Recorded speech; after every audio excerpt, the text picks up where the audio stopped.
Que Dieu vous bénisse au nom merveilleux de notre Seigneur et Sauveur Jésus-Christ. Nous bénissons l'Éternel, notre Dieu, qui a permis que je puisse partager avec vous aujourd'hui un enseignement qui a pour thème la figure des rhétoriques, ironie permissive dans la Bible, les idiomes de permission. La figure des rhétoriques, ironie permissive dans la Bible, ou encore les idiomes de permission. Voilà l'enseignement, mes frères et sœurs, que nous allons développer avec vous. Est-ce que j'ai parlé à quelqu'un? Amen. Je voudrais aujourd'hui, mes frères et sœurs, vous transmettre quelques clés des bases pour interpréter la parole de Dieu. Il y a beaucoup de serviteurs de Dieu qui prêchent la parole de Dieu, mais qui ignorent complètement la manière dont la parole de Dieu s'interprète avec l'aide du Saint-Esprit. Est-ce que j'ai parlé à quelqu'un? Et la parole de Dieu nous met en garde à propos des interprétations vagues et fantaisistes des Écritures qui causent souvent des confusions dans les esprits des chrétiens et qui sont même à la base de l'introduction des fausses doctrines, des hérésies dans les églises. Est-ce que j'ai parlé à quelqu'un? Bien avant cela, mes frères et sœurs, j'aimerais que nous puissions d'abord lire 2 Pierre chapitre 1, versets 20 à 21. La parole de Dieu elle est très claire. La Bible dit ceci. Sachant tout d'abord vous-même qu'aucune prophétie de l'Écriture ne peut être l'objet d'interprétation particulière. Verset 21. Car ce n'est pas par une volonté d'homme qu'une prophétie a jamais été apportée, mais c'est poussé par le Saint-Esprit que des hommes ont parlé de la part de Dieu. Amen, amen. Vous voyez comment la parole de Dieu elle est très claire. Ce n'est pas par la volonté d'un homme qu'une prophétie a jamais été apportée, mais c'est poussé par le Saint-Esprit que les hommes ont parlé de la part de Dieu. Donc ce n'est pas par la volonté d'un homme que la Bible a été écrite. Donc vous devez savoir que toute écriture de Genèse à Apocalypse, c'est l'œuvre du Saint-Esprit. Est-ce que j'ai parlé à quelqu'un? Donc, c'est le Saint-Esprit qui doit nous aider à comprendre les Écritures, mais nous devons comprendre aussi quelques clés afin de bien prêcher. Est-ce que j'ai parlé à quelqu'un? Nous devons donc éviter les interprétations particulières comme la parole est dit. Aucune prophétie de l'Écriture ne doit pas faire l'objet d'interprétations particulières. Voilà pourquoi la Bible dit que efforce-toi de te présenter devant Dieu comme un homme éprouvé, un ouvrier qui n'a point rougi, mais qui dispense droitement la parole de Dieu. Tout serviteur qui se donne l'occasion d'être derrière un litrin pour prêcher la parole doit prêcher droitement et correctement la parole. Amen. Amen. Les fausses doctrines, la discorde et les divisions dans les églises chrétiennes sont causées en grande partie par des mauvaises interprétations des Écritures, des mauvaises habitudes des serviteurs de Dieu qui interprètent très mal les Écritures, qui tordent l'essence même des Écritures et prêchent selon leur compréhension. Amen, amen. Amen. Lisons un peu 2 Pierre chapitre 3. Les versets 15 à 18, vous allez comprendre aussi quelque chose. C'est ce qu'il fait dans toutes les Écritures où il parle de ces choses dans lesquelles il y a des points difficiles à comprendre, dont les personnes ignorantes et mal affermies tordent l'essence comme celui des autres Écritures pour leur propre ruine. Verset 17. Vous donc, bien-aimés qui êtes avertis, mettez-vous sur vos gardes de peur qu'entraînés par l'égarement des impies, vous ne veniez à déchoir de votre fermeté. Verset 18. Mais croissez dans la grâce et dans la connaissance de notre Seigneur et Sauveur Jésus-Christ. À lui soit la gloire, maintenant et pour l'éternité. Amen. Amen. Bien-aimés donc dans le Seigneur, vous venez de comprendre que la parole de Dieu ici que nous prêchons, elle contient des points de foi difficiles. Et la Bible dit qu'il y a certains serviteurs qui tordent l'essence. Et tout ça pourquoi? Parce qu'ils ne recourent pas à l'aide du Saint-Esprit et ils ne comprennent pas les clés d'interprétation de la parole.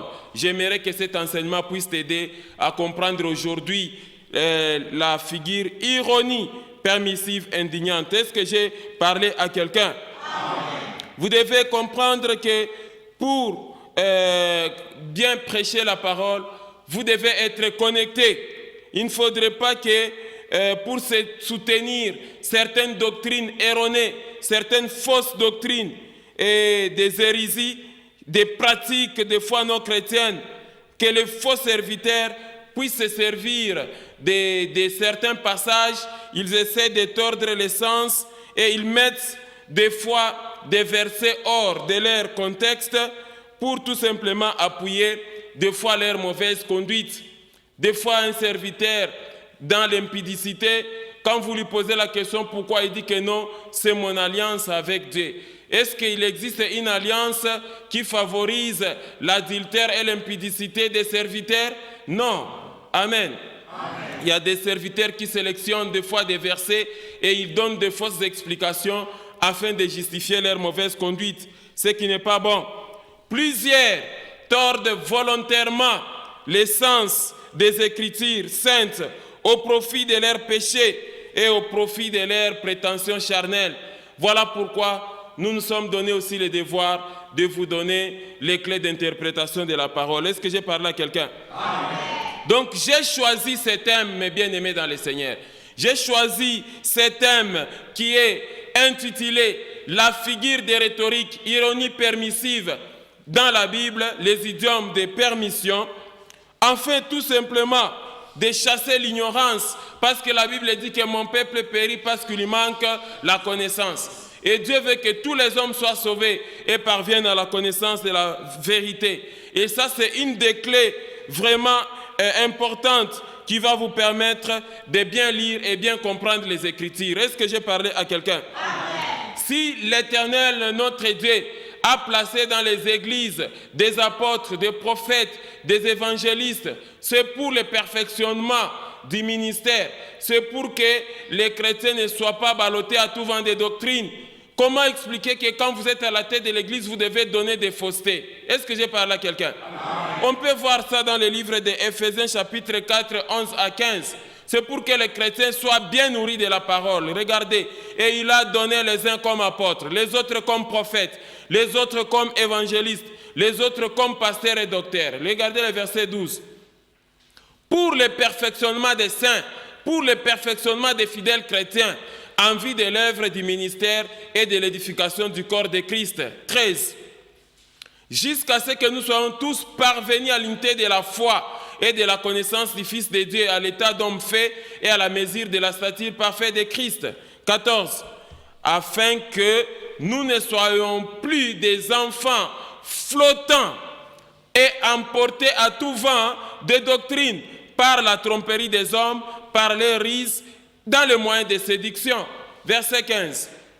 Mais que professant la vérité dans la charité, nous croissons à tous égards en celui qui est le chef, Christ. Amen, amen. C'est ça le travail d'un évangéliste, d'un prophète, d'un pasteur. C'est de transmettre d'abord Christ. Amen, amen. N'est-ce pas, la Bible dit que nous ne nous prêchons pas nous-mêmes. C'est Jésus-Christ que nous prêchons. On ne doit pas être à l'église pour prêcher des coutumes, pour prêcher des traditions des hommes, pour commencer à tordre l'essence des Écritures et parler n'importe quoi, commencer à parloter. Non. Si vous êtes apôtre, il dit, il a donné les uns comme apôtres, les autres comme prophètes, les autres comme évangélistes, pasteurs et docteurs. C'est pour le perfectionnement des saints. C'est afin que les chrétiens ne soient pas trompés, ne soient pas ballottés à tout vent des doctrines. Est-ce que j'ai parlé à quelqu'un? Donc, l'objectif de cet enseignement, c'est de vous amener à éviter les mauvaises interprétations de la parole de Dieu. Amen, amen. Vous devez comprendre ces choses. Et d'ailleurs, la Bible dit en 2 Timothée, chapitre 3, les versets 16 et 17, ça fera l'objet de tout un enseignement. La Bible dit, toute écriture est inspirée de Dieu. Donc c'est Dieu qui est l'auteur de sa parole. Il n'y a que Dieu qui peut donner de meilleures explications. Mais comme il y a les problèmes des Français aussi, voilà pourquoi il faut comprendre aussi les figures de style utilisées par Dieu. Toute écriture est inspirée de Dieu et utile pour enseigner, pour convaincre, pour corriger, pour instruire dans la justice. Regardez le verset 17. afin que l'homme de Dieu soit accompli et propre à toute bonne œuvre. Amen, amen. C'est ça. Et ces deux versets donnent l'utilité et les buts de la parole de Dieu. C'est pour que l'homme de Dieu pratique les bonnes œuvres. Et quand quelqu'un commence à vous enseigner à pratiquer les mauvaises œuvres, mais en se basant sur les Écritures, c'est que celui-là, c'est un menteur. Est-ce que j'ai parlé à quelqu'un? Amen. Alors, mes frères et sœurs, pour sa bonne compréhension, notre enseignement est subdivisé en 3 grandes parties. Amen, amen. Nous aurons donc 3 parties dans cet enseignement.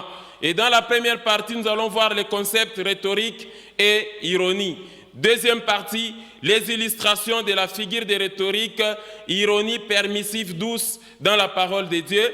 Et troisième partie, les illustrations de la figure de rhétorique, ironie permissive, indignante dans la parole de Dieu. Amen, amen. Amen. Voilà donc comment nous avons essayé de subdiviser l'enseignement afin que vous puissiez bien comprendre. Je t'exhorte, mon frère et ma sœur, à me suivre attentivement. Je sais que cet enseignement va t'édifier. Est-ce que j'ai parlé à quelqu'un? Commençons avec la première partie de l'enseignement. Nous commençons avec les concepts rhétoriques et ironie. Amen, amen.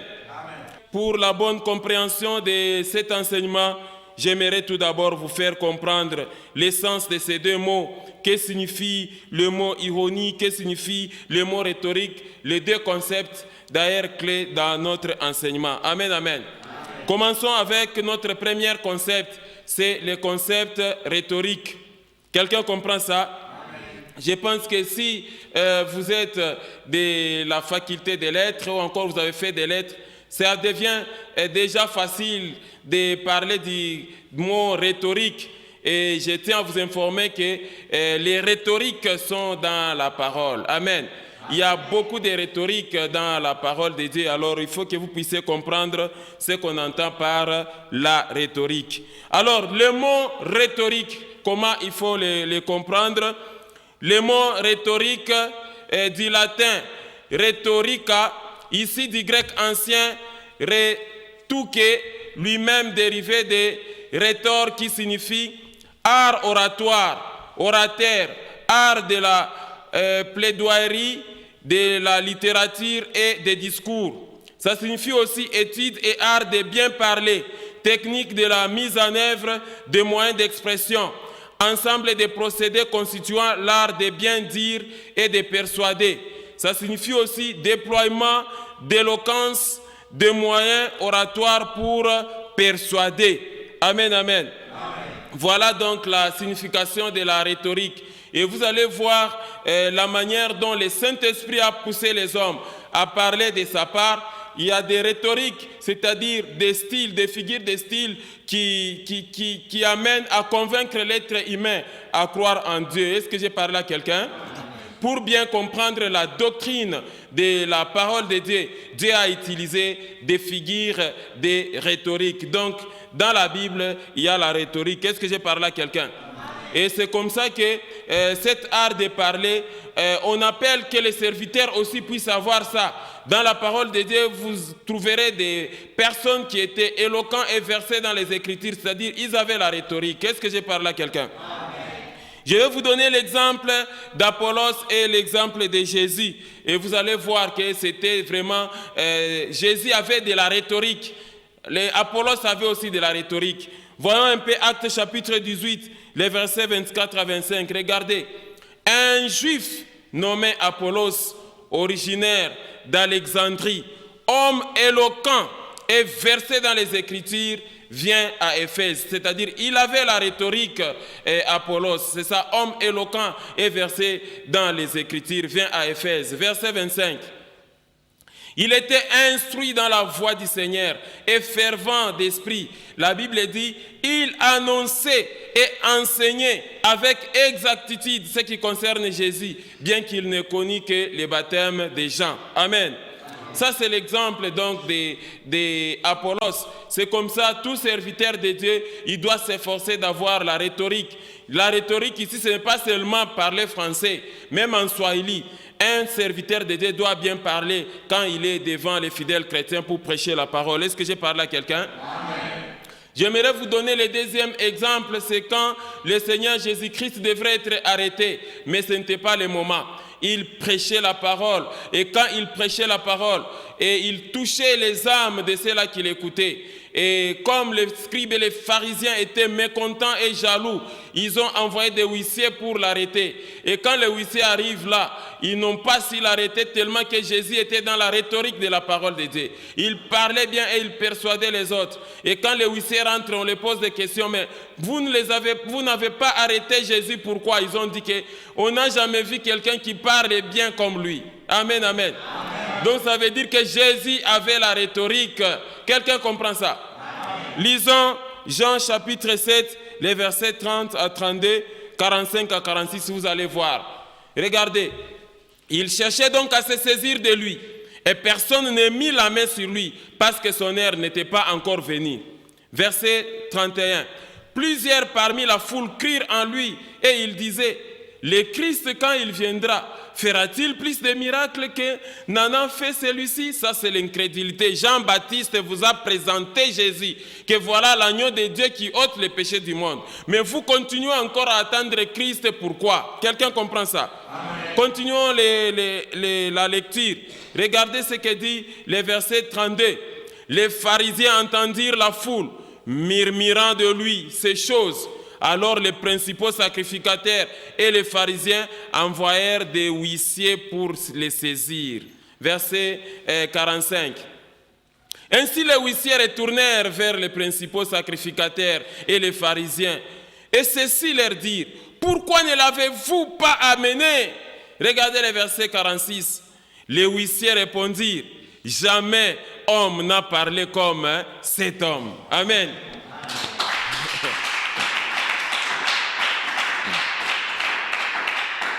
Donc, notre Seigneur Jésus-Christ avait la rhétorique.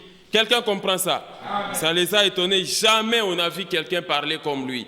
Donc, il est exigé à toute personne qui aspire à être serviteur de Dieu d'avoir de la rhétorique, c'est-à-dire de bien parler. Amen, amen. Amen. D'avoir vraiment un art oratoire, d'être vraiment un véritable orateur et d'avoir des moyens d'expression pour bien communiquer et bien transmettre la parole de Dieu. Est-ce que j'ai parlé à quelqu'un?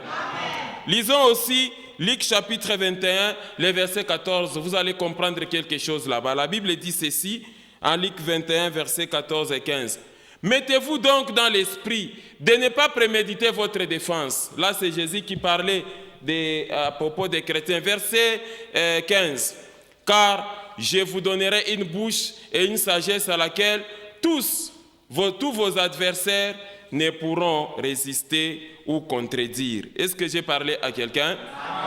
Voilà donc comment, mes frères et sœurs, vous devez comprendre l'essence de la rhétorique. Vous devez déployer de l'éloquence et des moyens oratoires pour persuader et pour bien prêcher la parole, et non pas être derrière les litrins, commencer à raconter tes voyages, commencer à raconter des bêtises, tout ça. Est-ce que j'ai parlé à quelqu'un? Passons à notre deuxième concept.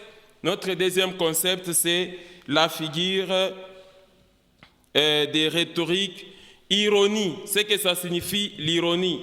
Amen, amen. Ironie qu'on appelle aussi la moquerie sarcastique. Amen, amen.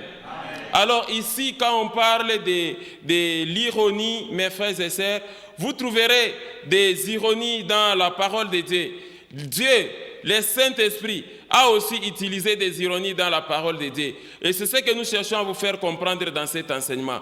Mais qu'est-ce qu'on entend par l'ironie? C'est quoi l'ironie, la figure de rhétorique ironie ou le mot ironie? Le mot ironie vient du latin ironia et du grec ironeia, qui signifie manière de se moquer de quelqu'un ou de quelque chose en disant le contraire de ce que l'on veut dire. Disposition moqueuse, style de parler par lequel on dit le contraire de ce qu'on veut faire comprendre afin que la personne comprenne à la fois les sens et les conséquences. Manière de relier, de rayer, de se moquer en ne donnant pas aux mots leur valeur réelle ou complète ou en faisant entendre le contraire de ce que l'on dit. Ça signifie aussi opposition, contraste entre une réalité cruelle, décevante et ce qui pouvait être entendu. Amen, amen.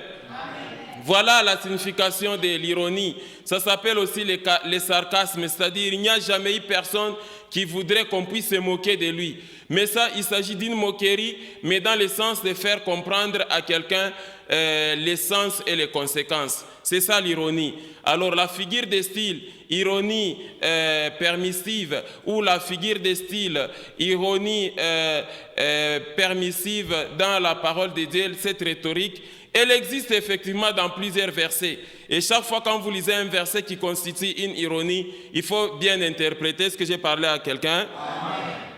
Lisons un peu l'exemple de la moquerie en Marc chapitre 15, les versets 16 à 20, comment on s'est moqué de notre Seigneur et Sauveur Jésus-Christ. Regardez, les soldats conduisirent Jésus dans l'intérieur de la cour, c'est-à-dire dans les prétoires, et ils assemblèrent toute la cohorte. Verset 17.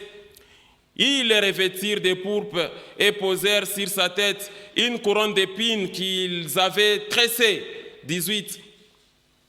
Puis ils se mirent à le saluer, salut, roi des Juifs. Ça, c'était la moquerie. Verset 19.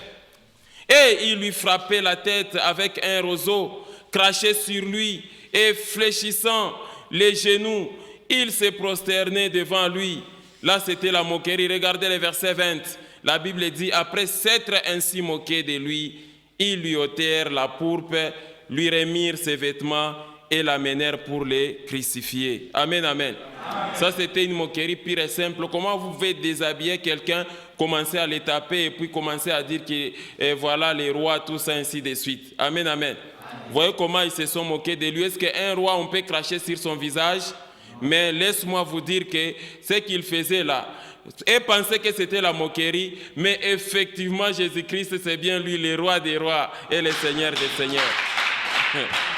Amen. Mais bien aimés dans le Seigneur, à présent, nous allons passer à notre deuxième point de l'enseignement. Et notre deuxième point de l'enseignement, ici, nous allons maintenant voir les illustrations bibliques de la figure de rhétorique, ironie douce et permissive. Amen, amen. Alors, chers chrétiens et fidèles serviteurs de Dieu, pour bien interpréter la parole de Dieu, il faut toujours tenir compte de la rhétorique dans la parole de Dieu qui est employée. Amen. Quand nous lisons donc la parole de Dieu et quand nous la transmettons, faisons toujours très attention à la rhétorique qu'on appelle les idiomes de permission. Quelqu'un comprend ça? Amen. Alors, regardez comment j'ai défini l'ironie douce et permissive. L'ironie douce et permissive, aussi appelée antiphrase, c'est une figure de style d'opposition qui consiste à exprimer, à faire entendre ou à dire le contraire de la pensée avec l'intention que les destinataires comprennent que l'on pense l'inverse de ce qui est exprimé ou dit, mais de manière gentille et douce en recourant à la volonté et le libre arbitre de la personne pour comprendre. Amen, amen. Amen. Et quand vous lisez 1 Corinthiens chapitre 6, le verset 12, la Bible dit « Tout m'est permis, mais tout n'est pas utile. Tout m'est permis, mais je ne me laisserai asservir par quoi que ce soit. » Ça, c'est une permission qui est ironique. Quelqu'un comprend ça? Amen. Quand vous êtes en 1 Corinthiens chapitre 10, le verset 23, la Bible répète encore, tout est permis, mais tout n'est pas utile. Tout est permis, mais tout n'édifie pas. Quelqu'un comprend ça? Amen. Voilà pourquoi ici il s'agit de l'ironie. Vous ne pouvez pas vous permettre de faire n'importe quoi et vous appuyer sur ce verset-là qui dit que non, tout est permis. Quelqu'un comprend ça? Quelqu'un, par exemple, qui se permet de s'enivrer jusqu'au petit matin et il va amener ces versets que non, il est écrit dans la Bible que non, tout m'est permis. Ça, attention, il s'agit de l'ironie permissive douce. Est-ce que j'ai parlé à quelqu'un? Ça apparaît comme une permission, mais en soi, il faut comprendre le contraire de ce qui est écrit. Quelqu'un comprend ça? Amen. Mais nous utilisons ça dans le langage courant à supposer que vous avez constaté que votre enfant joue sous la pluie et que vous avez parlé plusieurs fois, mais l'enfant ne comprend pas. Quelqu'un comprend ça? Qu'est-ce que vous allez dire? Toi là, tu continues à jouer sous la pluie, ok, continue. Est-ce qu'il s'agit d'une permission ça? Ce n'est pas une permission. Donc quand on utilise l'ironie, il faut comprendre le contraire. Quelqu'un comprend ça? On dit, toi, tu continues à jouer avec les faits, ok, continue à jouer avec les faits. C'est de l'ironie, ce n'est pas une permission. On dit, non, puisque tu aimes les chanvres, c'est bien, continue à jouer, continue à fumer les chanvres. Là, c'est pour que l'individu comprenne les conséquences. On peut dire aussi à la jeune fille, toi, la jeune fille là, toi, tu te crois maligne de sortir avec les garçons. Continue à sortir avec les garçons. Les jours où on va t'engrosser, c'est les jours où tu comprendras. Toi, continue seulement comme ça. Est-ce qu'il s'agit d'une autorisation, d'une permission, ça? Non, il s'agit de l'ironie. Quelqu'un comprend ça? Amen. Donc, voilà comment il faut comprendre. Donc, l'ironie douce et permissive, l'ironie douce et permissive, c'est dire le contraire de ce qu'on veut faire comprendre afin que la personne comprenne à la fois les sens et les conséquences. Et c'est le sarcasme ou la moquerie sarcastique. Est-ce que j'ai parlé à quelqu'un? Et de tels styles, vous les trouvez dans la parole de Dieu. Est-ce que j'ai parlé à quelqu'un? Alors passons rapidement aux illustrations. Je vais vous donner la première illustration de l'ironie permissive douce. Quelqu'un comprend ça? Amen. Nous passons donc aux illustrations bibliques de la figure de rhétorique, ironie douce et permissive. La première illustration, c'est l'ironie douce et permissive de Job face au consolateur fâché. Amen, amen. Qu'est-ce qui s'est passé? Pendant que Job a connu des problèmes très sérieux, Job a perdu tous ses biens, Job a perdu les richesses, Job a perdu des enfants, Job n'avait plus rien, à telle enseigne qu'au-delà de la perte de tout ce qu'il avait comme bien, finalement, il a été attaqué aussi par Satan au niveau même de sa santé. Il a tout perdu et il était même tombé malade. Il avait plusieurs maladies plutôt, jusqu'à obtenir même la gale. Et or, à l'époque, quand quelqu'un était lépreux ou avait la gale, il était considéré comme impur. Job était isolé de tout le monde. Et c'est comme ça que ses 4 amis sont venus d'abord pour le consoler. Ils ont commencé à pleurer à côté de Job. Et finalement, ils se sont transformés en consolateurs fâchés. C'est-à-dire, ils commençaient à les condamner. Ils se moquaient de lui. Quelqu'un comprend ça? Ils ont condamné, ils ont parlé à mal de Job. Et ils croyaient être les plus sages dans leur discours, sans intelligence à l'endroit de Job. Mais regardez comment Job est en train de se moquer d'eux. Ça, c'est la moquerie, ça, c'est l'ironie permissive douce. Quand nous lisons Job chapitre 12, versets 1 à 10, regardez. Job prit la parole et dit, le verset 2, « On dirait en vérité que les genres humains, c'est vous, et qu'avec vous doit mourir la sagesse. » Amen. N'est-ce pas de l'ironie ça? Ça, c'est Job qui se moque de ses amis. Regardez le verset 3. « J'ai tout aussi bien que vous de l'intelligence. Moi, je ne vous suis point inférieur. Et qui ne sait les choses que vous dites? » Amen, amen. Regardez le verset 4. « Je suis pour mes amis un objet de raillerie. Quand j'implore le secours de Dieu, les justes, l'innocent, un objet de raillerie. » C'est ça la moquerie. Regardez le verset 5. « Au malheur, le mépris, c'est la devise désirée. À celui dont les pieds chancellent est réservé le mépris. » Verset 6. « Il y a paix sous la tente des pillards, sécurité pour ceux qui offensent Dieu, pour quiconque se fait un Dieu de sa force. » Regardez le verset 7. La moquerie continue. Là, c'est Job qui est en train d'utiliser la figure de rhétorique, ironie douce et permissive. Il dit, interroge les bêtes, elles t'instruiront. Est-ce qu'un être humain peut parler avec les bêtes? Non. C'est la moquerie. Tellement que ces consolateurs fâchés ont parlé des bêtises. Alors il dit, interrogez les bêtes, elles t'instruiront. Les oiseaux du ciel, ils te l'apprendront. Regardez le verset 8. Ce sont des ironies. Parlez à la terre. Est-ce que la terre parle, mes frères et sœurs? La terre ne parle pas. Parlez à la terre, elle t'instruira, et les poissons de la mer te les raconteront. Est-ce qu'un poisson peut raconter la grandeur de Dieu à un être humain? À moins que l'être humain observe seulement. Mais ici, il s'agit donc de Job qui se moquait aussi de ses amis. Verset 10. Il tient dans sa main l'âme de tout ce qui vit, le souffle de toute chair d'homme. Donc voilà, vous comprenez comment Job a utilisé l'ironie permissive douce à l'égard des consolateurs fâchés. Est-ce que j'ai parlé à quelqu'un? Passons à notre deuxième illustration. Il s'agit ici d'Élie. Il s'agit de l'ironie douce et permissive d'Élie à l'égard des 450 prophètes de Baal. Amen, amen.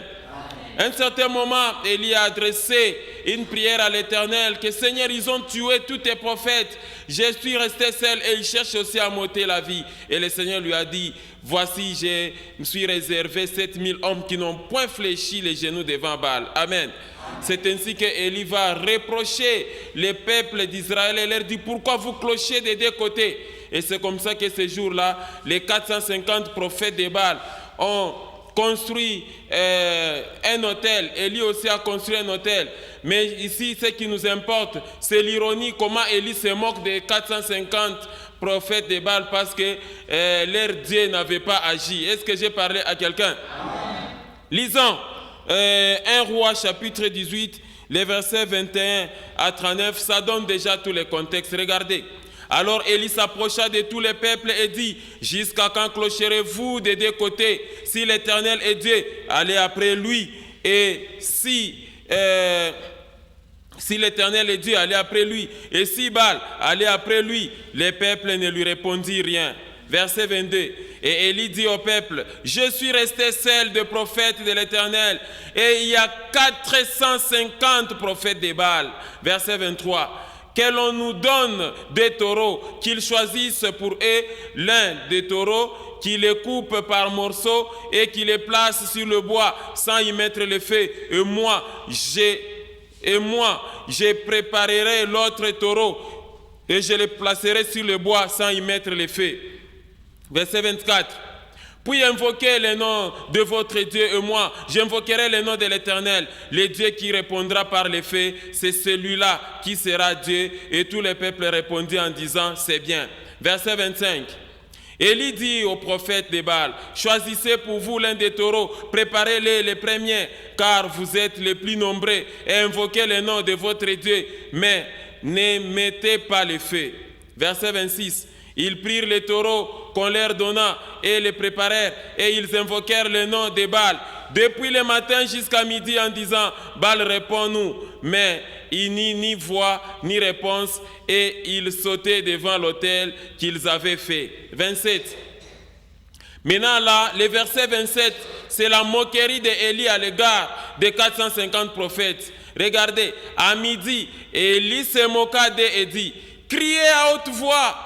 Puisqu'il est Dieu, il pense à quelque chose, ou il est occupé, ou il est en voyage, peut-être qu'il dort, et il se réveillera. Amen. Amen. Voilà la moquerie, mes frères et sœurs. Mais continuons le verset 28 pour comprendre le contexte. Et ils crièrent à haute voix, et ils se firent, selon leur coutume, des incisions avec des épées et avec des lances, jusqu'à ce que le sang coulât sur eux. Verset 29. Lorsque midi fut passé, ils prophétisèrent jusqu'au moment de la présentation de l'offrande, mais il n'y eut ni voix ni réponse, ni signe d'attention. 30. Élie dit alors à tous les peuples, approchez-vous de moi. Tout le peuple s'approcha de lui, et Élie rétablit l'autel de l'Éternel qui avait été renversé. 31. Il prit 12 pierres d'après le nombre des tribus des fils de Jacob, auxquels l'Éternel avait dit, Israël sera ton nom. 32. Et il bâtit avec ces pierres un autel au nom de l'Éternel. Il fit autour de l'autel un fossé de la capacité de 2 mesures de semences. Il arrangea le bois, coupa les taureaux par morceaux et les plaça sur le bois. Puis il dit, remplissez d'eau 4 criches et versez-les sur l'holocauste et sur le bois. Il dit, faites-le une seconde fois. Et ils le firent une seconde fois. Et il dit, faites-le une troisième fois. Et ils le firent une troisième fois. 35. L'eau coula autour de l'autel et on remplit aussi d'eau les fossés. 36. Au moment de la présentation de l'offrande, Élie le prophète s'avança et dit, Éternel Dieu d'Abraham, d'Isaac et d'Israël, que l'on sache aujourd'hui que tu es Dieu en Israël, que je suis ton serviteur et que j'ai fait toutes ces choses par ta parole. 37. Réponds-moi, Éternel, réponds-moi afin que ce peuple reconnaisse que c'est toi, Éternel, qui es Dieu et que c'est toi qui ramène leur cœur. 38.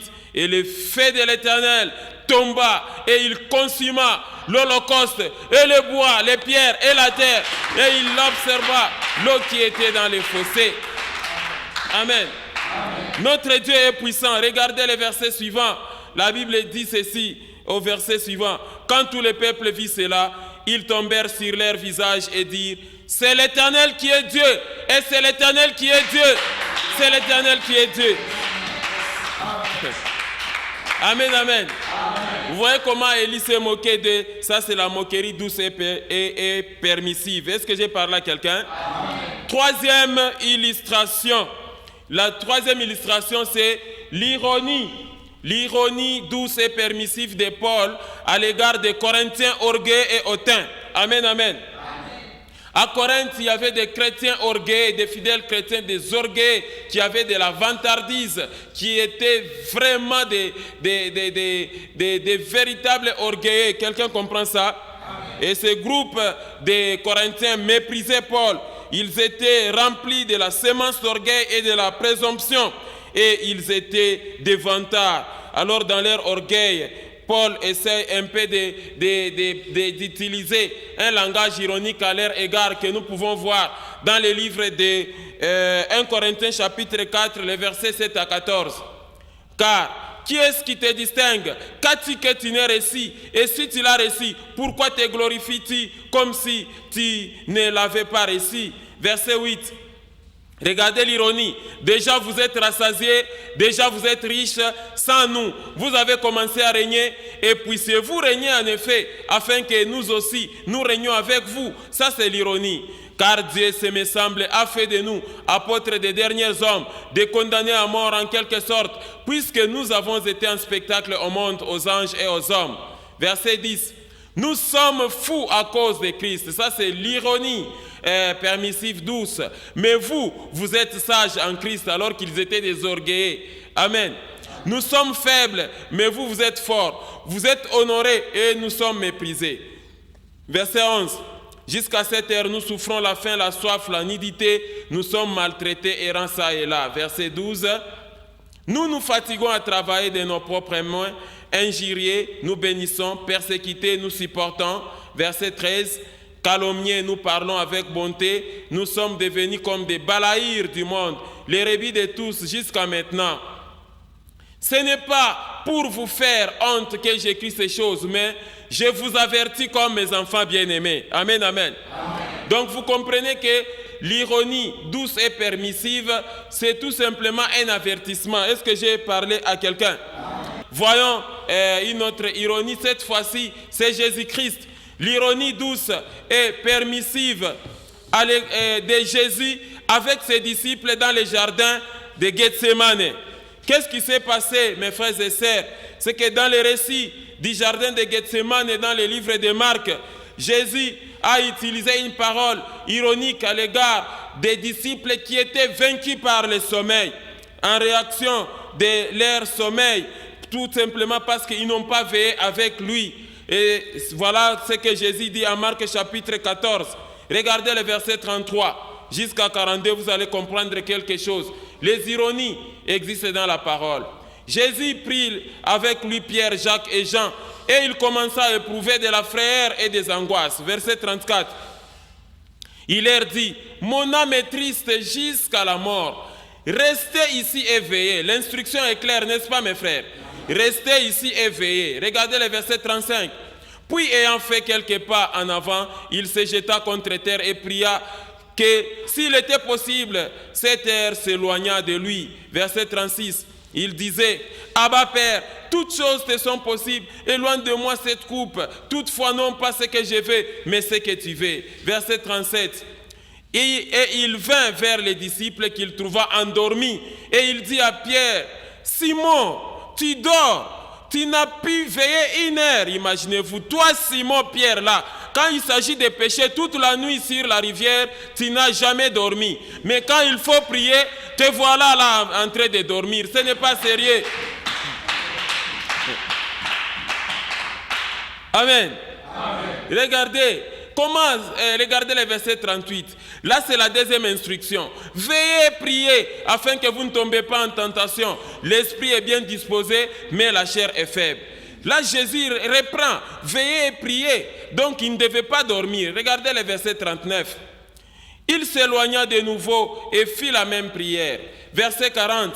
Il revint et les trouva encore comment? Endormis, car leurs yeux étaient appesantis et ils ne surent que lui répondre. Regardez le verset 41. Il revint pour la 3e fois et il leur dit, dormez maintenant, reposez-vous, c'est assez. Amen, amen. Vous voyez comment Jésus utilise l'ironie? Si nous relisons les passages, il revient pour la 3e fois et leur dit, dormez, et reposez-vous, c'est assez, l'heure est venue, voici le Fils de l'homme est livré aux mains des pécheurs. Amen. Amen. Donc là, dormez maintenant, ça c'est l'ironie. Regardez le verset 42. Puis il dit, levez-vous, allons, voici celui qui me livre s'approche. Amen, amen. Amen. Donc ici, la réaction de Jésus pour la 3e fois, que les disciples s'endormaient, et de quoi nous surprendre. Pourquoi? Parce que en lieu et place de les rappeler encore que nous veillons et prier, finalement l'homme dit, dormez tout simplement, dormez et continuez encore à vous reposer. Donc ici Jésus est en train de dire l'ironie douce et permissive, en disant exactement le contraire de ce qu'il pensait. Quelqu'un comprend ça? Amen. Et pour preuve, voilà ce que j'ai fait pour vous afin que vous puissiez comprendre. Amen, amen.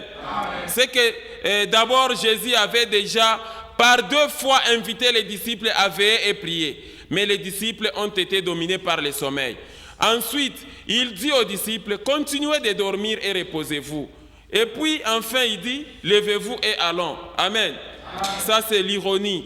Donc, la différence entre l'indication de continuer à dormir et celle de se lever montre qu'il faut comprendre que les paroles de Jésus étaient très ironiques à l'égard des disciples. Amen.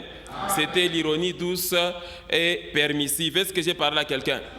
Il y a plusieurs autres ironies douces et permissives dans la parole de Dieu. Mais à présent, j'aimerais que nous puissions aller maintenant à notre 3e partie de l'enseignement, les illustrations bibliques de la figure de rhétorique, ironie permissive, indignante. Amen, amen. Bien-aimés dans le Seigneur, donc dans cette partie de l'enseignement, nous voulons voir comment Dieu utilise la figure de style, ironie permissive, indignante, la rhétorique, cette rhétorique là où l'Éternel essaie de nous donner le contraire de ce qu'il veut.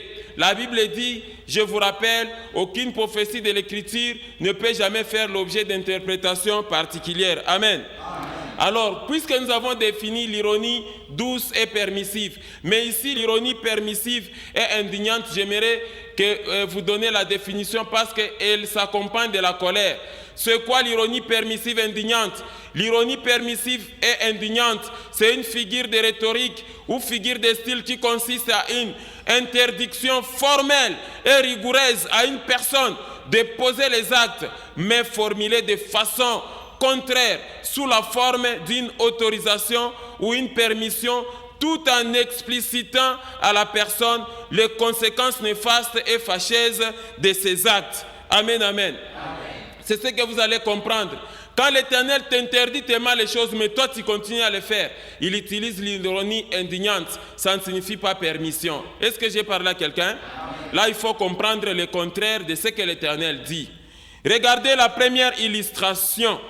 La première illustration de l'ironie permissive indignante, c'est l'ironie permissive indignante à l'égard des ivrognes et ambianceurs nocturnes et journalières de ce monde. Amen. Dieu vous a interdit de vous enivrer. L'ivrognerie, en tout cas, c'est contre le loi de l'Éternel. Tellement que l'Éternel a insisté dans sa parole. Il interdit aux humains d'arrêter l'ivrognerie, mais eux, ils continuent. Moi, je ne comprends pas pourquoi même les chrétiens sont aussi emballés dans les ivrogneries, dans les ambiances nocturnes et journalières. Est-ce que j'ai parlé à quelqu'un? L'Éternel explique le mauvais côté de l'ivrognerie, le mauvais côté de l'ambiance, mais les gens ne comprennent pas. Mais regardez d'abord les interdictions en Ésaïe chapitre 5, les versets 21 à 23. La Bible dit ceci, mes frères et sœurs. Malheur à ceux qui sont sages à leurs yeux et qui se croient intelligents. Verset 22. Malheur à ceux qui ont de la bravoure pour boire du vin et de la vaillance pour mêler des liqueurs fortes. Verset 23.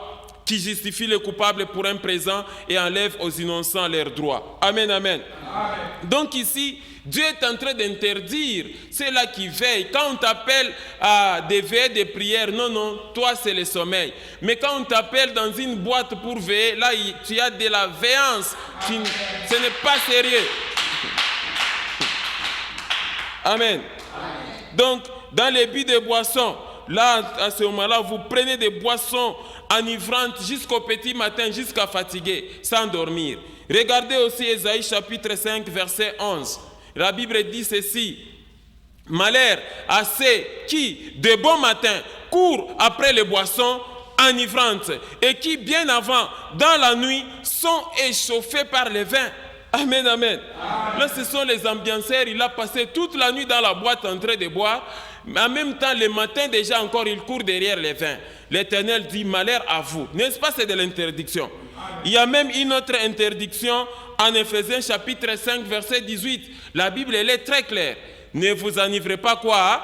Des vins. C'est de la débauche. Soyez au contraire remplis de quoi? De l'esprit. Quelqu'un a suivi? Amen. Donc l'Éternel a déjà interdit l'ivrognerie. Maintenant, tellement que Dieu parle et que vous vous faites sourds d'oreilles, alors Dieu dit que bon voilà, c'est ton affaire, tu auras des conséquences. Est-ce que j'ai parlé à quelqu'un? Regardez maintenant comment l'Éternel parle de façon ironique en Jérémie chapitre 25, verset 27. Vous allez comprendre quelque chose. Regardez, tu leur diras, ainsi parle l'Éternel des armées, le Dieu d'Israël, buvez, enivrez-vous et vomissez et tombez sans vous relever à la vie du glaive que j'enverrai au milieu de vous. C'est de l'ironie ça.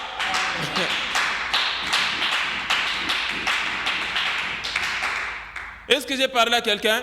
Quelqu'un a vu le passage? Toi, l'ivrogne qui a l'habitude de justifier ton ivrognerie sur base de ce passage, je t'informe qu'il s'agit de l'ironie permissive, indignante, tellement que l'Éternel est très fâché. Alors il dit, ainsi parle l'Éternel des armées, le Dieu d'Israël, buvez, enivrez-vous et vomissez et tombez sans vous relever à la vie du glaive que j'enverrai au milieu de vous. Regardez le verset 28. Et s'ils refusent de prendre de ta main la coupe pour boire, dites-leur, ainsi parle l'Éternel des armées, vous boirez. Ça, c'est... Regardez le verset 29. Amen, amen. Amen. Car voici dans la ville sur laquelle mon nom est invoqué, je commence à faire du mal. Et vous resterez impunis. Vous ne resterez pas impunis, car j'appellerai les glaives sur tous les habitants de la terre, dit l'Éternel des armées. Amen, amen. Amen. Comme vous l'avez constaté, là, ça apparaît donc comme une autorisation, mais ce n'est pas en soi une autorisation. Là, l'Éternel dit que ta volonté soit faite. Et comme Dieu respecte le libre arbitre, il vous laisse faire. Hein? Ici, Dieu est sérieusement fâché à l'égard de tous les ivrognes. Ça, c'est la figure de rhétorique, ironie permissive, indignante. Est-ce que j'ai parlé à quelqu'un? Il ne faut pas mal interpréter ces passages quand l'Éternel dit « buvez, enivrez-vous ». Est-ce que j'ai parlé à quelqu'un? Deuxième illustration. La deuxième illustration, c'est l'ironie permissive, indignante à l'égard des impudiques, des jeunes adolescents et ainsi que de ceux-là qui s'essuient. Quelqu'un comprend ça? C'est très clair. Dieu interdit aux êtres humains de ne pas s'essuyer, de ne pas se plonger dans les impudicités. Quelqu'un comprend ça? Amen. Dieu exhorte les êtres humains à l'abandon du péché et il connaît bien les conséquences. On peut rapidement lire 1 Corinthiens chapitre 6, 12 à 20. Dieu vous demande au respect du corps. Tout m'est permis, mais tout n'est pas utile. Tout m'est permis, mais je ne me laisserai pas servir par quoi que ce soit. Verset 13. Les aliments sont pour le ventre et le ventre pour les aliments. Et Dieu détruira l'un comme l'autre, comme les autres. Mais le corps n'est pas pour l'impudicité. Il est pour le Seigneur et le Seigneur pour le corps. Amen.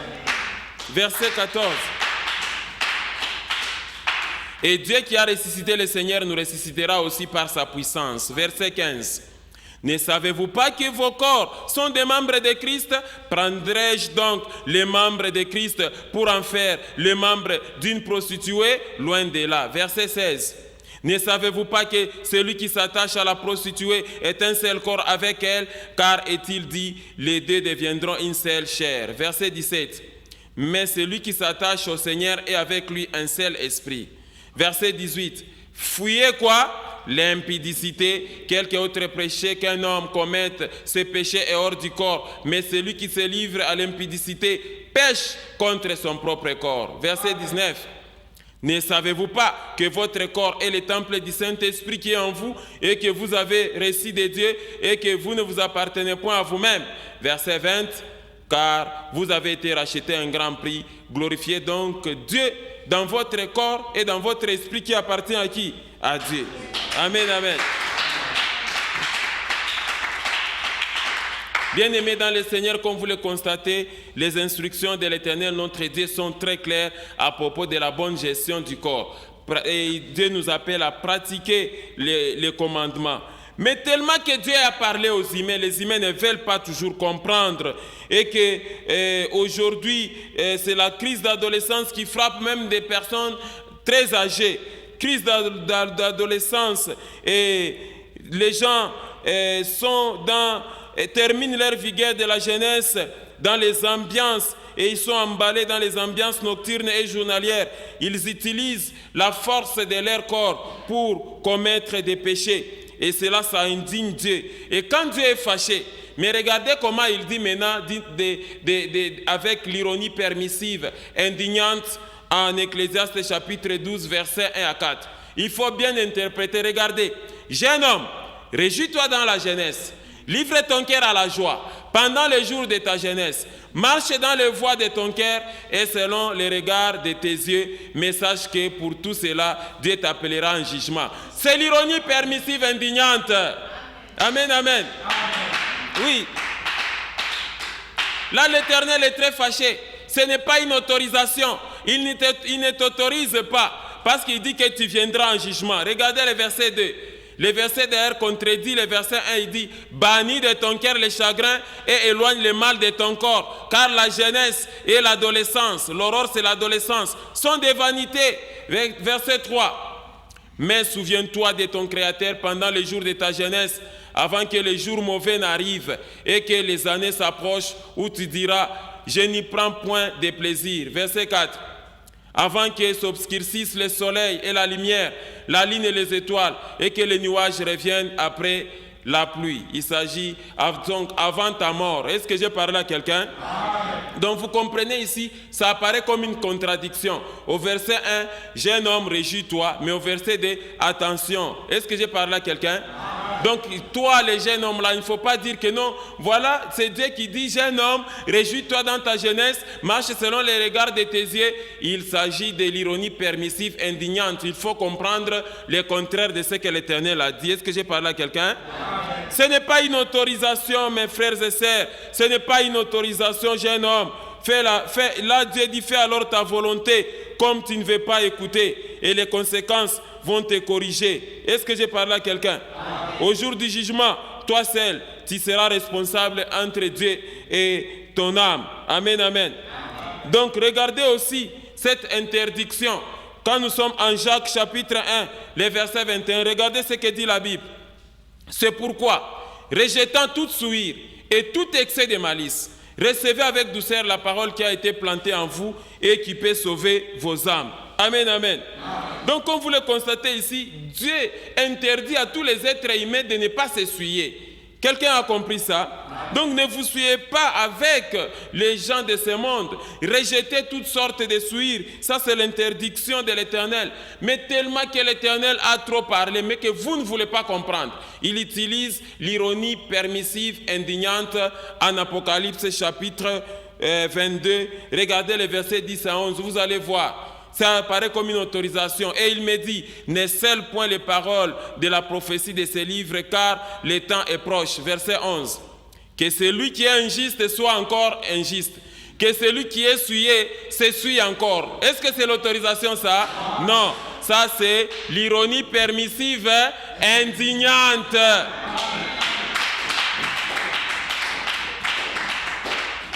Amen. On peut reprendre le verset 11, la Bible dit que celui qui est injuste soit encore injuste, que celui qui est souillé s'essuie encore davantage. Amen, amen. Vous voyez, ça apparaît comme contradictoire, bien aimé dans le Seigneur, mais il n'y a pas de contradiction. Là, Dieu dit, rejetez les souillures, ne vous souillez pas. Mais ici, il dit que celui qui s'essuie davantage. Dieu ne t'autorise pas. Est-ce que j'ai parlé à quelqu'un? Enfin, notre troisième illustration de l'ironie permissive indignante, c'est l'ironie permissive indignante à l'égard des sorciers, des occultistes, des marabouts, des féticheurs, des magiciens, idolâtres, bref, à l'égard de tout être qui invoque Satan et les esprits du royaume des ténèbres. Amen. Ici, Dieu interdit les êtres humains de contracter la sorcellerie. Dieu interdit les êtres humains de pratiquer la sorcellerie, de pratiquer l'occultisme, la magie, l'idolâtrie.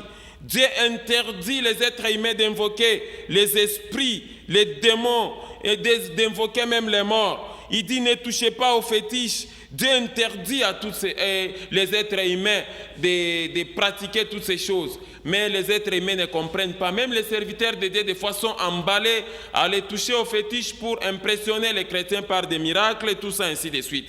Mais notre interdiction est en Deutéronome chapitre 18, versets 10 à 14. Donc je vous montre les interdictions et les ironies. Regardez, qu'on ne trouve chez toi personne qui fasse passer son fils ou sa fille par les faits. Personne qui exerce les métiers de devins, d'astrologues, d'ogies, de magiciens. Verset 11. D'enchanteurs, personne qui consulte ceux qui évoquent les esprits ou qui disent la bonne aventure. Personne qui interroge les morts. Verset 12. Car quiconque fait ces choses est en abomination à l'Éternel. Et c'est à cause de ces choses que l'Éternel, ton Dieu, va chasser ces nations devant toi. Verset 13. Tu seras entièrement à l'Éternel, ton Dieu. Verset 14.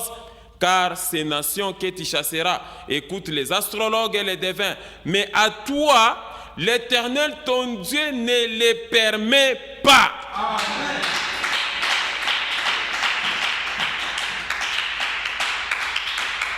Quelqu'un a vu l'interdiction? Dieu ne permet pas ces choses. Dieu ne permet pas que tu pratiques la sorcellerie. Dieu ne permet pas que tu puisses être occultiste, marabout, féticheur. Dieu ne permet pas que tu sois magicien. Dieu t'interdit l'idolâtrie. Dieu t'interdit d'invoquer Satan et ses démons dans le royaume des ténèbres. L'Éternel t'interdit toutes ces choses. Et le verset est très clair. Les versets sont très clairs. Mais tellement que toi, l'être humain, tu ne comprends pas. Tellement que toi, tu continues toujours à adhérer massivement. Il y a des êtres humains aujourd'hui. Ils continuent à adhérer massivement dans l'occultisme, à pratiquer la sorcellerie, à exercer la magie, à consulter les morts et consulter les marabouts et les féticheurs. Alors l'Éternel Dieu se fâche. Hein? Amen. Et quand l'Éternel se fâche, il utilise dans la parole de Dieu la figure de rhétorique, ironie, permissive, indignante. Amen. Amen. Nous pouvons voir ça dans le livre d'Ésaïe 47, versets 10 à 17. Regardez. Tu avais confiance dans ta méchanceté, tu disais, personne ne me voit. Ta sagesse et ta science t'ont séduite et tu disais à ton cœur, moi et rien que moi. Verset 11. Le malheur viendra sur toi sans que tu envoies l'aurore. La calamité tombera sur toi sans que tu puisses la conjurer. Et la ruine fondra sur toi tout à coup à l'improviste. Regardez comment l'Éternel utilise l'ironie permissive indignante au verset 12. Ainsi dit l'Éternel.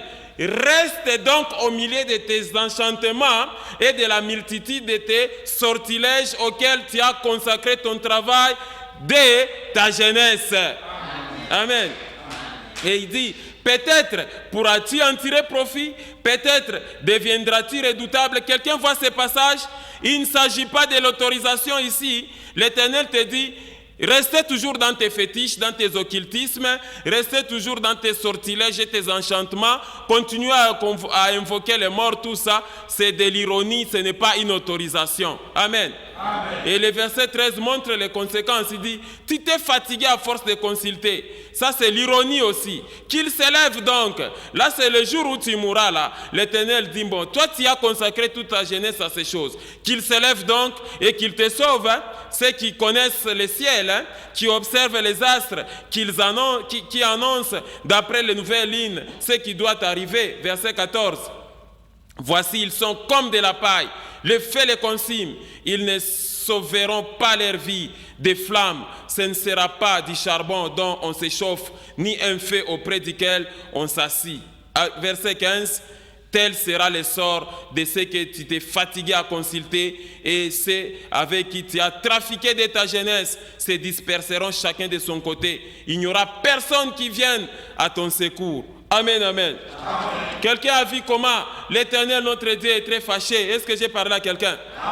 Voilà donc, mes frères et sœurs, pas d'une manière exhaustive, les ironies permissives indignantes. Il faut toujours faire attention. Quand vous êtes devant une ironie que l'Éternel a utilisée dans la parole, il faut comprendre le contraire. Est-ce que j'ai parlé à quelqu'un? En résumé, voilà ce que vous devez retenir à propos des cas illustratifs d'ironie permissive douce. Premièrement, l'ironie douce et permissive de Paul à l'égard des Corinthiens, aux orgueils et hautains. Il dit en 1 Corinthiens 6,12, « Tout m'est permis, mais tout n'est pas utile. Tout m'est permis, mais je ne me laisserai pas asservir par quoi que ce soit. » En 1 Corinthiens 10, 23, il dit, « Tout est permis, mais tout n'est pas utile. Tout est permis, mais tout n'édifie pas. » Et quand vous êtes en 1 Corinthiens 4, 8, il dit, déjà, vous êtes rassasiés, déjà, vous êtes riches. Sans nous, vous avez commencé à régner. Et puissiez-vous régner, en effet, afin que nous aussi, nous régnions avec vous. Ça, c'est l'ironie douce et permissive de Paul à l'égard des orgueils et des hautains, ceux-là qui avaient de la vantardise à Corinthe. Le deuxième cas, c'est l'ironie douce et permissive de Jésus avec ses disciples dans le jardin de Gethsemane. Quand nous sommes à Marc chapitre 14, versets 40 à 42, il revint et les trouva encore endormis, car leurs yeux étaient apaisantis. Ils ne surent que lui répondre. Il revint pour la troisième fois et leur dit, « Dormez maintenant et reposez-vous, c'est assez, l'heure est venue. Voici le Fils de l'homme est livré aux mains des pécheurs. » Et puis finalement il dit, « Levez-vous, allons, voici celui qui me livre s'approche. » Quelqu'un a vu l'ironie? Il y a l'ironie douce et permissive d'Élie à l'égard des 450 prophètes de Baal. Il dit, à midi, et il se moqua. Élie se moqua d'eux et dit, criez à haute voix, puisqu'il est Dieu, il pense à quelque chose, ou il est occupé, ou il est en voyage, peut-être qu'il dort et il se réveillera. Amen, amen. C'est la moquerie. Nous avons aussi l'ironie douce et permissive de Job face au consolateur fâché. Job prit la parole et dit, on dirait en vérité que les genres humains, c'est vous, et qu'avec vous doit mourir la sagesse.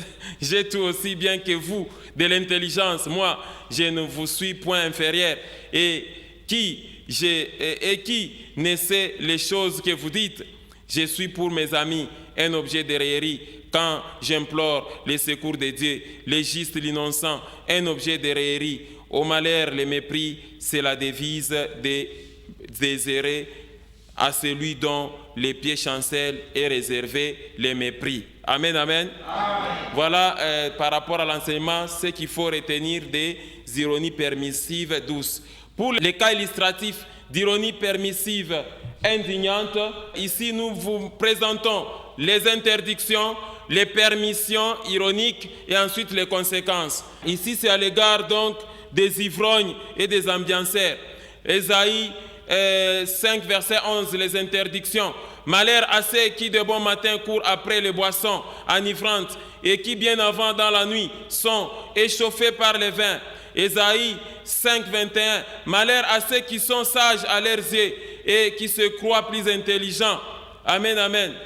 Et quand vous êtes en Éphésiens 5, 18, ne vous enivrez pas de vin, c'est de la débauche, soyez au contraire remplis de l'esprit. Les interdictions sont très claires. Mais quand vous êtes maintenant dans l'ironie permissive et indignante, la permission ironique indignante en Jérémie 25, versets 27 à 28, tu leur diras, ainsi parle l'Éternel des armées, les dieux d'Israël, buvez, enivrez-vous et vomissez, et tombez sans vous relever à la vie du glaive que j'enverrai au milieu de vous. Et s'ils refusent de prendre de ta main la coupe pour boire, dites-leur, ainsi parle l'Éternel des armées, vous boirez. Amen. Ça, c'est l'ironie. Et en Jérémie 25, verset 29, ça montre les conséquences. Car voici dans la ville sur laquelle mon nom est invoqué, je commence à faire du mal. Et vous resterez impunis. Vous ne resterez pas impunis, car j'appellerai les glaives sur tous les habitants de la terre, dit l'Éternel des armées. Amen. Amen. Et par rapport à cela, aux impudiques des adolescents qui se suivent, l'interdiction est claire. En 1 Corinthiens chapitre 6, le verset 18, fuyez l'impudicité, quelque autre péché qu'un homme commette, ces péchés est hors du corps, mais celui qui se livre à l'impudicité pêche contre son propre corps. L'interdiction est claire, n'est-ce pas, mes frères et sœurs? Mais quand vous êtes dans la permission ironique en Ecclésiaste 12, 1, Dieu dit, jeune homme, réjouis-toi dans la jeunesse, livre ton cœur à la joie pendant les jours de ta jeunesse, marche dans les voies de ton cœur et selon les regards de tes yeux, mais sache que pour tout cela, Dieu t'appellera en jugement. Et les conséquences sont en Ecclésiaste chapitre 12, 2 à 4. Bannis, d'abord on te conseille, bannis de ton cœur les chagrins et éloigne le mal de ton corps, car la jeunesse et l'aurore sont vanité. Verset 3, mais souviens-toi de ton Créateur pendant les jours de ta jeunesse, avant que les jours mauvais arrivent et que les années s'approchent où tu diras, je n'y prends point de plaisir. Les jours mauvais, c'est la vieillesse là où maintenant tu n'as plus de sentiments. Le jour mauvais, c'est le jour de ta mort aussi. Verset 4, avant que s'obscurcisse le soleil et la lumière, la lune et les étoiles, et que les nuages reviennent après la pluie. Amen, amen. Amen. Ça, ce sont les ironies permissives indignantes. Une autre ironie permissive indignante, l'interdiction est à Jacques chapitre 1, verset 21. C'est pourquoi, rejetant toute souillure et tout excès de malice, recevez avec douceur la parole qui a été plantée en vous et qui peut sauver vos âmes. Dieu vous interdit de ne pas vous souiller. Mais quand vous êtes en Apocalypse 22, le verset 11, là c'est l'ironie permissive indignante. Il dit que celui qui est injuste soit encore injuste, que celui qui est souillé s'essuie encore, et que les justes pratiquent encore la justice, et que celui qui est saint se sanctifie encore. La deuxième partie du verset, ce n'est pas de l'ironie. Est-ce que j'ai parlé à quelqu'un? Le troisième cas illustratif d'ironie permissive indignante, c'est à l'égard des sorciers, des occultistes, marabouts, féticheurs, magiciens, idolâtres, ainsi de suite. Deutéronome chapitre 18, versets 10 à 11, il dit qu'on ne trouve chez toi personne qui fasse passer son fils ou sa fille par les faits, personne qui exerce le métier de devin, d'astrologue, d'augure, de magicien, d'enchanteur, personne qui consulte ceux qui évoquent les morts, les esprits ou qui disent les bonnes aventures, personne qui interroge les morts. Ça, c'est l'interdiction. Quand vous êtes en Ésaïe, là c'est l'ironie permissive indignante. Dieu autorise, mais il faut comprendre le contraire. Ça veut dire, en d'autres termes, Dieu t'interdit en utilisant l'ironie. Reste donc au milieu de tes enchantements et de la multitude de tes sortilèges auxquels tu as consacré ton travail de ta jeunesse. Peut-être pourras-tu en tirer profit, peut-être deviendras-tu redoutable. Tu t'es fatigué à force de consulter. Qu'il s'élève donc et qu'il te sauve, ceux qui connaissent les ciels, qui observent les astres, qui annoncent d'après des nouvelles lignes ce qui doit arriver. Amen. Amen. Voilà maintenant les conséquences. Les conséquences en Ésaïe 47, 11, 14 et 15. Le malheur viendra sur toi sans que tu envoies l'aurore. Les calamités tomberont sur toi sans que tu puisses la conjurer. Et la ruine fondra sur toi tout à coup à l'improviste. Voici, ils sont comme la paille, le feu les consume. Ils ne sauveront pas leur vie des flammes. Ce ne sera pas du charbon dont on s'échauffe, ni un feu auprès duquel on s'assit. Tel sera le sort de ceux que tu t'es fatigué à consulter et ceux avec qui tu as trafiqué de ta jeunesse se disperseront chacun de son côté. Il n'y aura personne qui vienne à ton secours. Amen, amen. Amen. Voilà donc mes frères et sœurs, ce que je voulais vous donner comme explication, mes bien-aimés dans le Seigneur. Vous devez faire très attention donc quand vous interprétez la parole de Dieu. Est-ce que j'ai parlé à quelqu'un? Que Dieu vous bénisse. Voilà l'enseignement. Que Dieu vous bénisse au nom de Jésus. Crois au Seigneur Jésus et tu seras sauvé.